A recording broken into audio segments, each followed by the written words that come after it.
Така, по вистите се враќаме во студиото, минути предвидени за првиот разговор. Она што е интересно во овој период, особено дилема и кај основците и кај нивните родители, е каде да го продолжат своето образование и кој профил да го изберат.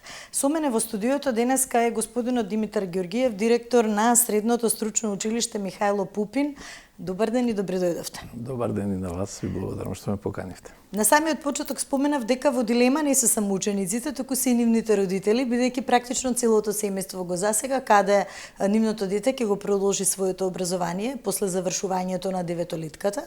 И она што можеби во последниот период е многу интересно е дека средните стручни училишта земаат се поголем интерес кај учениците. Зошто е тоа така и кои се практично оние можеби иницијални каписли за да се диференцира токму средното стручно училиште во целиот развоен процес понатаму? Да, неколку години наназад стручните училишта земаат замав. Тоа е случај и кај нас и во другите стручни училишта. Пред се една, како да кажам, на една политика на немање кадар во компаниите, недостаток на кадар, дефицитарни кадри.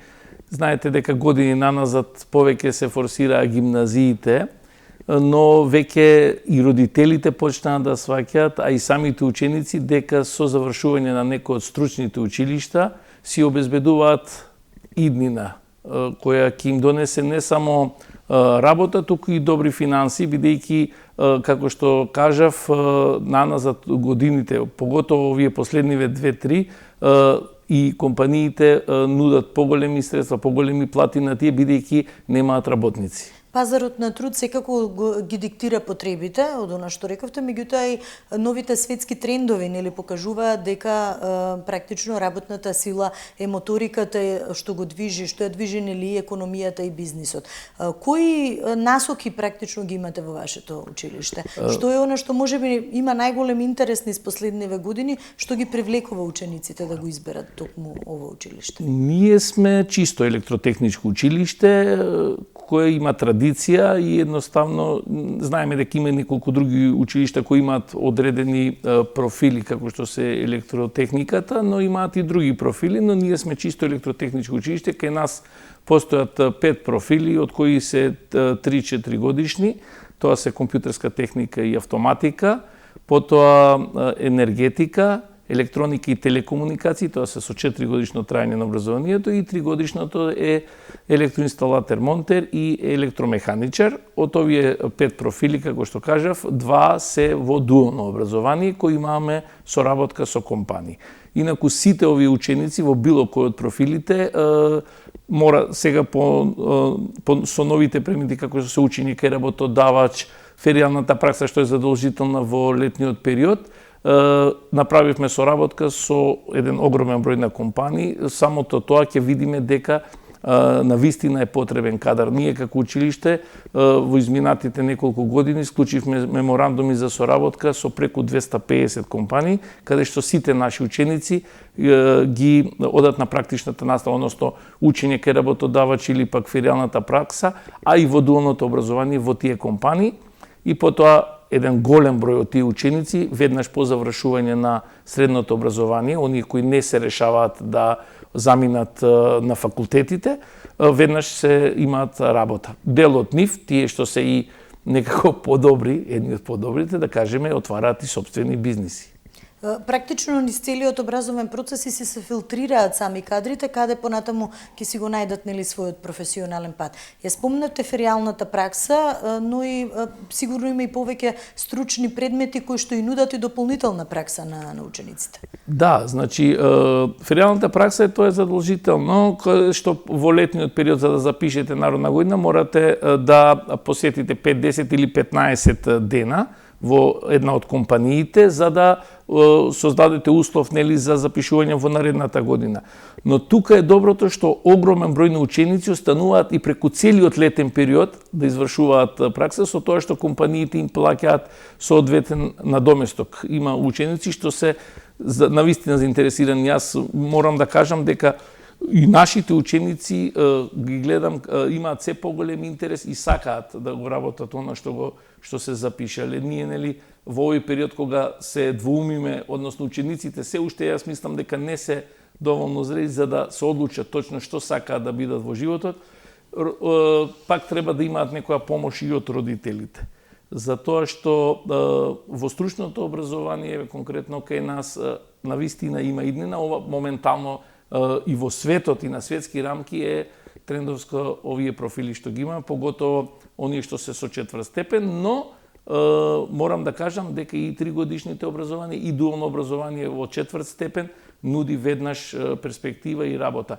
Тоа не ги ограничува тие ученици дека мора да останат со средно образование. Значи, потоа тие ќе се одат на еден од соодветните факултети и понатаму ќе се одлучат. Заради тоа што учениците што се во компаниите и вршат дуално образование, практична настава или учење кај работодавач, дел од нив, бидејќи се таму со целосно посветени во годините на средното образование, по завршување на факултетот, повторно може да се вратат во соодветните компании како електроинженери или друг профил кој ќе завршат факултетот.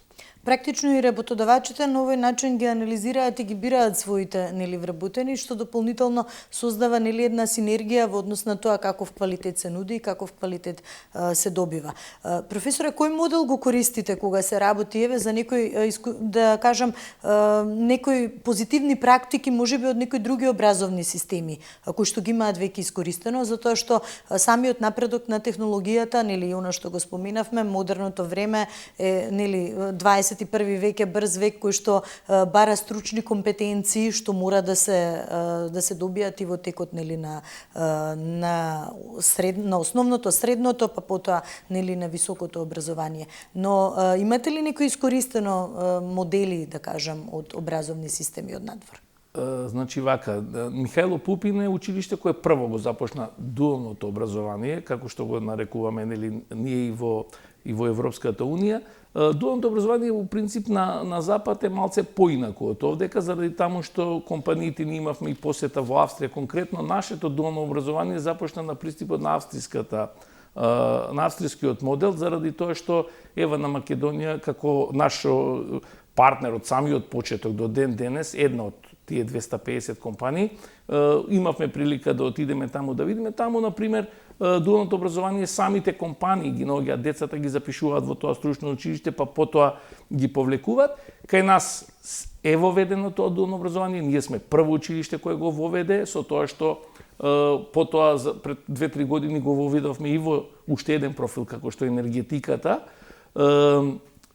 Начинот во секоја европска држава е различен, сличен, но различен, во зависност од тоа. Ние работиме на овој принцип, така го работат, веќе се прошири во другите средни стручни училишта, значи во целата држава, каде што се применува тоа дуално образование, и мислам дека дава ефект тоа. Не само тоа што тие деца се стипендирани за време на своето образование, туку и потоа полесно може да се најде работа. Што е најбитната работа? Најбитната работа е што ако една голема компанија, било која да е, им треба кадар, а бидејќи го нема, полесно му е да влезе во дуално образование, бидејќи 3 или 4 години тоа дете или децата што се избрани во зависност од потребите на компанијата, го учат она што треба да го работат. И веднаш по завршување имаат готов кадар, доколку не се влезени во дуално образование, ќе најдат некој преку луѓе или не е битно како бидејќи дефицирано од улица, што би рекле, би го земале. Практично велите учење преку пракса или учење на самото работно место, тоа би било. И сега тие ќе треба да го обучуваат тој човек за да може да почне. А вака кога се влезени во дуално образование, веќе имаат готов кадар. Имаме ние конкретни примери, што еве сега, баш и последниот месец, 2-3 компании нови дојдоа кај нас, да барат деца веднаш за работа или да одат на пракса. Се е тоа што е запишано е зафатено. Зашто при изборот во прва година, кога ќе се заврши уписниот рок, во месец август правиме интерни тестови во училиштето со компаниите, каде што секоја компанија, во зависност од бројот на децата, си одредува колку ученици ќе земе во наредните 3 или 4 години. Така да, ако сакате да интерна влезете... евалуација некако и ако практично сакате се вие да прави, влезете као компанија да земете деца, нема да можете од дуалното образование, заради тоа што тие веќе деца се одредени, затоа ние подпишуваме и меморандум за соработка со тие компании, каде што имаме наши обврски, а и тие секако имаат своји обврски, секое тоа дете во дуалното образование, јас не можам да кажам за другите училишта, но кај нас секое тоа дете има примања од 4000 денари месечно во секој месец во текот на дуалното образование на учењето во средно образование. Ајде малку околу наставните содржини, околу просторните капацитети, бидејќи споменуваме дека нели се има и практична настава, која што се изведува во рамките на задолжителното образование, дополнително ова што го рековте феријалната пракса и можеби учењето преку работа. Михајло Пупин има капацитет да прими ученици, ние некаде денеска броиме над 900, но имаме капацитет за уште ученика, со тоа што се надевам дека конечно ќе се намалат и тие бројот на паралелки на ученици, зашто бројот е 34, тоа веќе во основните е решено, во средните имаше измени некои во законот, се работи на тоа. Капацитет имаме, инфраструктурно сме одлично покриени, значи можеме да примиме огромен број на ученици. Опремено училиште кое мислам дека за електротехничка струка можам да кажам слободно на територија на градот Скопје нема поопремено од нагледни средства од опрема, како и кадар, бидејќи тоа е единствениот можеби проблем за нашата струка конкретно, а мислам дека и во одредени струки и во другите средни училишта е недостиг на кадар, бидејќи да бидам и реален, електроинженер кога ќе заврши факултет, кога ќе му споменате сумата на плата или слично, денеска знаеме дека тие со завршен електрофакултет ученици земаат огромни примања, работат и од дома, и во принцип и тоа е добро да знаат новите 9 оделенци што сега се уште не се одлучили или одлучиле, дека треба убаво да размислат каде би се запишале. Ние имавме отворен ден во училиштето, имавме одлична посета. Оние што не се одлучени можат слободно секој ден им се вратите отворени да ги прошетаме и да видат какво што се нуди нашето училиште и да се одлучат дали би дошли или нема да дојдат кај нас. Мислам дека е добро тоа да го направат. Од друга страна, како што кажав, сега се Министерството за образование има една стратегија која се само за прва смена дојдат училиште, што не е лошо, но ние како училиште или училиште што имаат поголем број на ученици, не е возможно тоа да се направи во моментот, бидејќи нашите предмети, односно сите она што го изучуваат во електротехничката струка се поделени на лабораториски вежби и предмети. Така да тие паралелки се делат и треба огромен број на капацитет на училници. Ние тоа, фала му на Бога, го имаме и мислам дека е добро да се тоа се надградува, се уште нели, нормално дека секогаш може да се направи повеќе. Колку часови практична настава имаат во однос на наставната програма? Практична настава моментално ја имаат во дуалното образование, например тоа во 3-годишно каде што е електроинсталатер монтер, тие еден ден во неделата, во прва година одат во компанија 4 се во училиште, во втора година се 2 дена во компанија 3 дена во училиште и трета година се 3 дена во компанија 2 дена во училиште. Во дуалното образование имаат најголем дел на практична настава, додека во профилите кај што не е дуално образование имаме предмет кај што е ученик и работодавач, тој еден ден во неделата кога го имаат по наставните планови, по распоредот, се во таа компанија, плюс сите предмети, како што кажав, имаат лабораториски вежби. Ние како училиште сме покриени со лаборатории за секој предмет и моментално уште се работи на неколку нови лаборатории. Сето тоа со поддршка нели и на градот Скопје и на нас и највеќе на помош на компаниите, а и оние проекти што ги фаќаме и од Европската унија. Средства бидејќи нели секој училиште мора да се потруди за да ги обезбеди тие средства за да има модерни и современи лаборатории во текот со трендот на денешницата. Колку уписни рокови имате за новите средношколци?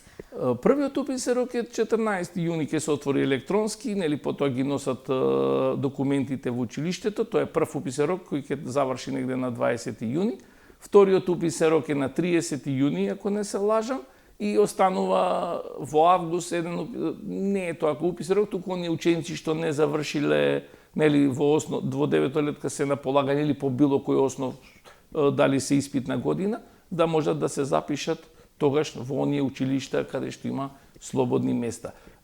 Но сепак ќе кажам, првиот уписен рок е најбитен за училиште и тука прават грешка деветоделенците многу, заради тоа што каде што, например, има огромна побарувачка, дел од учениците одат во едно училиште, не можат да влезат таму, дали поради оценки, нели, бројот на бодови што треба да го исполнат, и потоа доаѓаат, да речеме, ќе дојдат кај нас во компјутерска техника или во некој друго училиште, а веќе се пополнети места тие.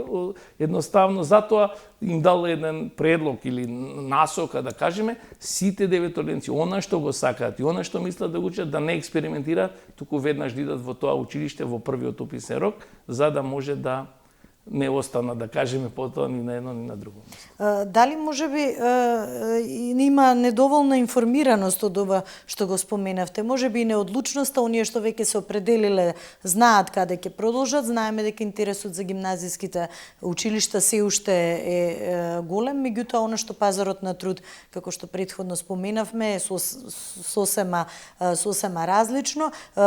Имате ли тимови кои што ги информираат, еве можеби мобилни, па да одат по училишта, во основни училишта, да им кажат кои се практично предностите на стручното образование, вклучително на вашето?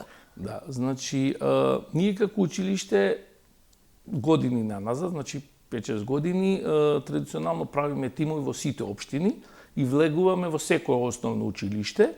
Презентацијата ја правиме таму, правиме и презентации на друг начин, со реклами, по социјалните мрежи, имаме соработка со компаниите, значи постери во одредени маркети, плакати, флаери насекаде, но највеќе рекламата ја прават учениците што учат во тоа училиште. Значи со добивање, бидејќи со добивање на награди, они пренесуваат најдобро. Значи родителите и учениците се најдобра реклама за едно училиште.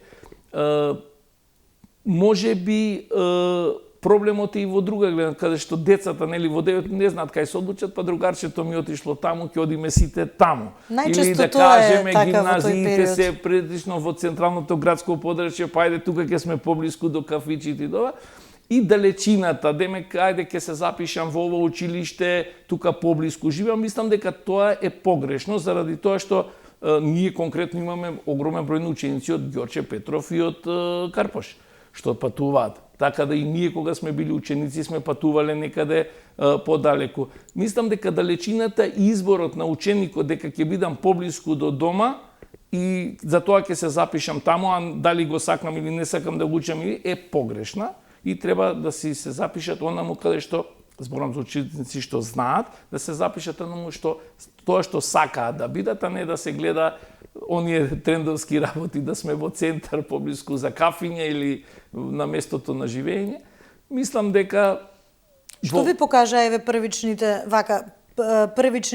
не резултати, туку она што е забележано воочливо еве кај основците. Дали има интерес и можеби токму таа неинформираност што велиме, подобро е преку тие тимови полесно да се запознаат со понудата на средните училишта? Тоа многу помага, заради тоа што и треба да се одреди правиот период. Ние, например, некаде до почетокот на негде до 15 април веќе ги поминавме сите училишта. Може би потребно е, тоа го размислуваме, а и го правиме неколку години за да се фатат и уште од 8 оделение децата да им се испрезентира, зашто реално треба да се погоди времето. Добро е да се запознаат.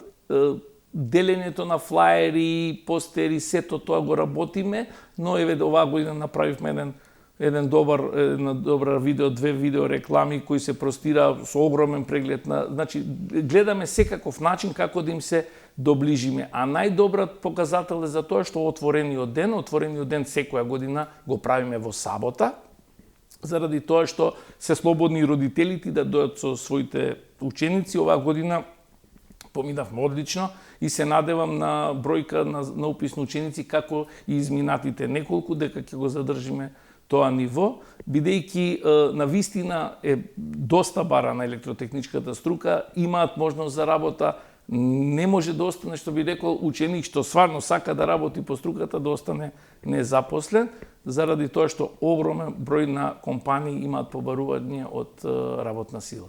Каков е фидбекот од компаниите? Колку тие се задоволни од кадарот кој што практична настава изведува во нивната компанија? Можеби првите работни искуства ги добиваат учениците таму? Да, рековте има неколку нови компании кои што се зависи од потребата на компанијата и големината. Имаме компании што зимаат 1-2 деца, имаме компании кои зимаат 15, 10-15 деца. И организацијата внатре, овие што се во дуално образование се стварно организирани компании со ментори, тоа не е на времето како што се одеше на феријална пракса, па ги пушта учениците да им купат за јадење, значи се работи. Или само да добијат подпис па да го завршат. Значи се работи, се излегува на терен и учениците сакаат. Значи сакаат кога им се дава таква можност и да ја искористат. Нели сега у секој училиште имаме вакви и онакви деца. Кај нас можам да кажам слободно, мислам тоа и во јавноста се уште владе она времено кога Коце Металец беше едно од најлошите училишта во Македонија. Денес Михајло Пупин е на вистина рамо со најдобрите гимназии, се подобри ученици, све поодлични ученици. Мислам дека е недостаток, како што кажав, можеби е малиот број на девојчиња, но и тој расте од сотекот на годините, бидејќи ако погледнете на електрофакултет на Финки или на ФЕИТ, ќе видите дека над 50-60% се девојки. Значи, така да не треба веќе да останува тоа табу тема дека важи за машко училиште. Како што кажав, секоја година и тоа имаме ученици многу и од другите градови на онаму каде што нема електротехнички училишта и тоа многу солидни ученици и тоа се пренесува и мислам дека децата се оние што учат во Михајло Пупин се презадоволни. Ги споменавте наградите и дека практично движечка реклама се самите ученици, особено оние кои што се истакнуваат со своите знаења, каде се имате можеби надпревари на кои што дополнително може да го покажат својот потенцијал.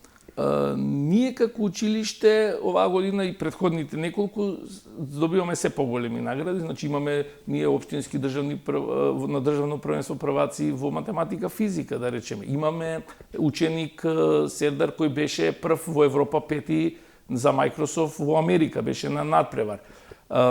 Ние како училиште исто така имаме многу меѓународна соработка, поготово со земјите од поранешна Југославија. Секоја година испраќаме ученици за размена.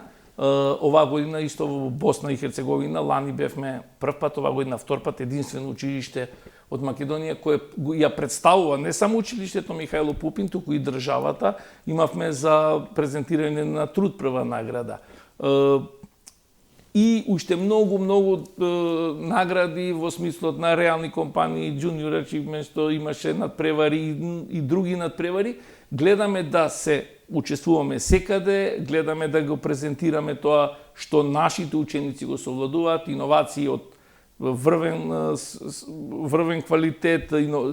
Имаме многу паметни деца, не само во нашето училиште, и во државата, и треба тој потенцијал и кадар да се искористи. И од страна на професорите, и од страна на државата. Така, стручната обука и професионалниот развој е она што го бара пазарот на труд, но мора да забележиме дека еден од горливите проблеми со кои што се соочува земјава е иселувањето на младите и дека практично ние и секојдневно може да забележиме дека ни се потребни квалификувани кадри, мајстори во одредена област, што се потешко може и овде да ги најдеме, а секако ги бара и европскиот пазар. Тоа е можеби проблем на кој што дополнително треба да се направат долгорочни стратегии, но верувам дека стручното образование е еден од моделите кои што ќе нуди решенија за да имаме квалификувани кадри и да ги задржиме тука. Колку тоа што рековте дека може да најдат брзо вработување, а и да биде добро платена работа, треба да е мотив повеќе за овие млади лица. За оние лица што не планираат да одат на факултет, мислам дека во моментот добро се платени од страна на компаниите и компаниите сами сватија дека Ако до пред 3-4 години луѓето ги молеа да влезат на работа за било каква плата, сега не, сега они што треба да работат кажуваат цени на работодавците заради тоа што стварно нема дефицитарни се кадрите. Во однос на иселувањето, односно одењето на огромен број на студенти, тоа не е тајна дека огромен број на студенти одат во другите европски држави. Па и ученици кога ќе завршат средно, веднаш планираат да заминат. Треба да се размисли, еве кај нас конкретно одат голем број во Словенија, заради тоа што Словенија направи едно бесплатни студии. И кога ќе видите тој начин дека треба само да се покријат, да речеме, трошоците за сместување, едноставно сте во Европската унија, сте таму во тоа образование, мислам дека можеби тука треба да се размисли некој таков, да пробаме и на тој начин. Треба, не знам, треба една стратегија да се направи. Греота е стварно што многу добри ученици ни одат надвор, а верувајте дека тој што ќе отиде да студира во било кој од соседните земји или во Европската унија не се враќаат тие веќе тука, заради тоа што системот им е така таму направен да они ги врзуваат и да остануваат таму. Имаме потенцијал, имаме работни места. Значи, навистина ќе кажеме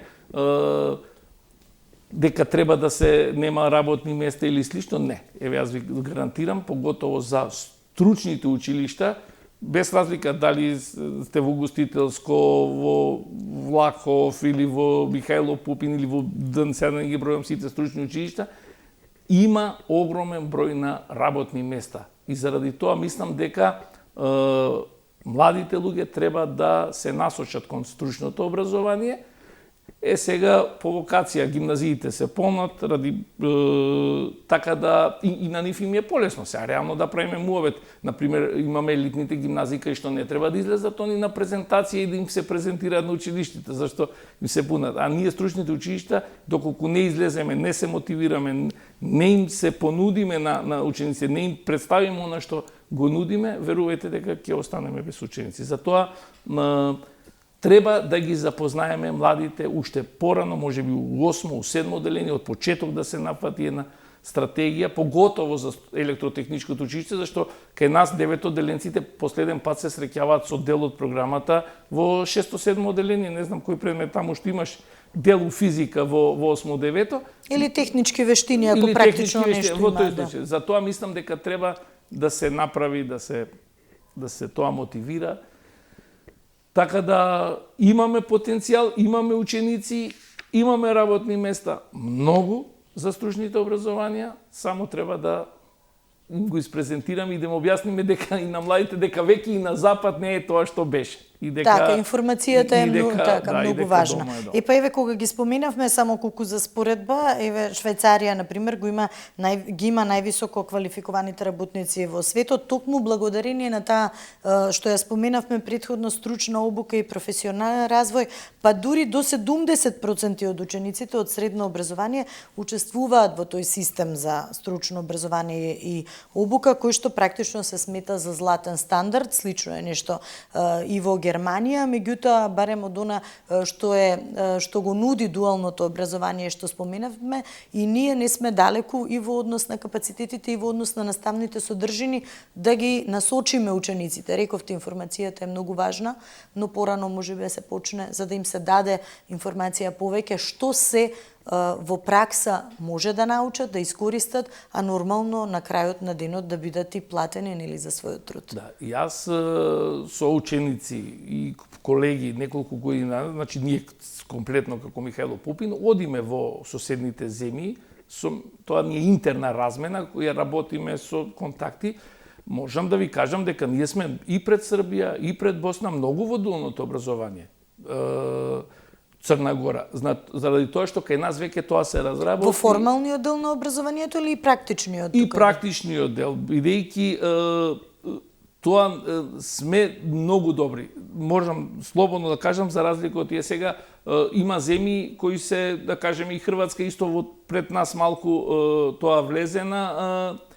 Тука сме негде, не сме ние многу далеку. Битно е да, за Скопје можеби е полесно, малку во смисла на дуалното образование, зашто има огромен број на компании. па можат и средните училишта да го покријат. Во помалите градови или во другите градови и компаниите се уште мислам дека не вложуваат многу. Значи не можете вие да барате кадар. Ние кога ги правиме меморандумите, кога седнуваме да разговараме со представници на компаниите, ние им кажуваме и нашите услови. Мора да инвестираат во училиштето. Ако не инвестирате ви училиштето, не можете само да очекувате кадар. Така да мислам дека треба да се вклучи секторот, работодавците да се вклучат уште повеќе, бидејќи навистина ќе се доведат во ситуација како што си и сега да им фали кадар за работа. А инаку дека не сме подалеку од западните земји, не сме, добро одиме напред, ќе кориме напред.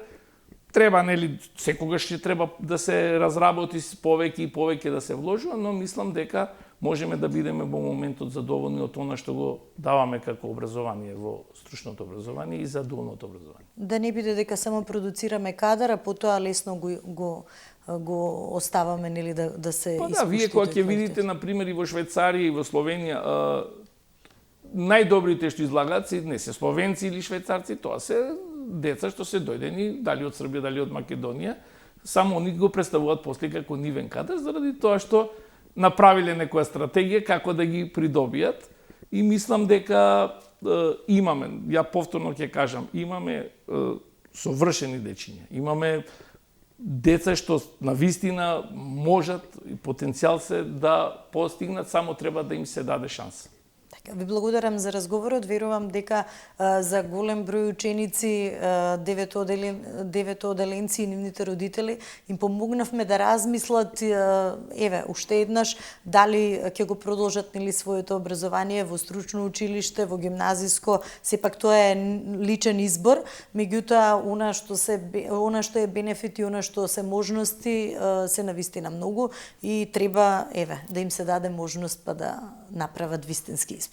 Да, тоа е најбитно и да не ги слушаат во принцип оние деца што навистина решиле нешто, значи да не се предмислуваат од страна на родителите дека ако бил доктор мора доктор да биде, туку она што стварно го сакаат учениците да се запишат таму каде што сакаат и она што сакаат да бидат. Ви благодарам уште еднаш. Ви благодарам и на вас. Почитувани, правиме кратка пауза и се враќаме повторно во студиото.